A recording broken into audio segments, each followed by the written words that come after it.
জয় গুরু, জয় শ্রী সীতারাম। বর্তমান সময়ে আমাদের মানব জীবনে নানান হতাশার সম্মুখীন হতে হয়।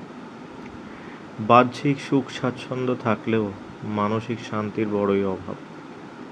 হয়তো আর্থিক দিকে বহু মানুষ সচ্ছল, কিন্তু অন্তরে তার প্রচণ্ড অশান্তির ঝড় বয়ে চলেছে। তো এই অশান্তি বলুন বা ডিপ্রেশন বলুন বা অ্যাংজাইটি বলুন, এগুলো বর্তমান সময়ের খুবই একটি স্বাভাবিক সমস্যা প্রত্যেকের জীবনেতে। এটা থেকে মুক্তি পেতে আধ্যাত্মিকতার অনুসরণ করাটা শ্রেয় আমাদের পক্ষে।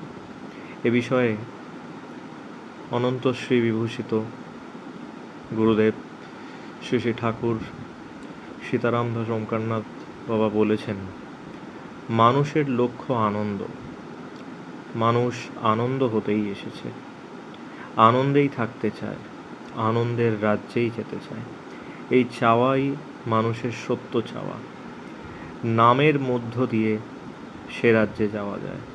প্রেম ও ভক্তি না হলেও নাম করা উচিত, কারণ নামই প্রেম ও ভক্তি এনে দেবে। নামের শক্তি অসীম। নামই প্রথম, নামই শেষ।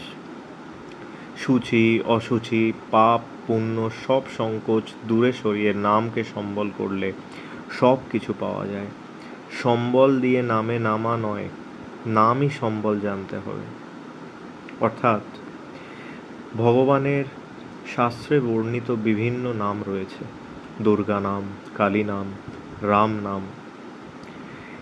এর মধ্যে যে কোনো একটি নামকে অবলম্বন করে আমরা প্রতিনিয়ত চলতে ফিরতে, উঠতে বসতে, সূচি অসুচি সব কিছু সংকোচকে মন থেকে দূরে সরিয়ে যদি নামকে অবলম্বন করতে পারি, সর্বদাই যদি নাম করতে পারি, কর্মের ব্যস্ততার মধ্যেও যদি নাম স্মরণ মনে মনে চলতে থাকে, তবে আমাদের দৈনন্দিন জীবনে যে মানসিক অশান্তি রয়েছে এবং আরও যে কঠিন পরিস্থিতির সম্মুখীন রয়েছে, তা আধ্যাত্মিক হোক, তা ভৌতিক হোক, আদি দৈবিক হোক,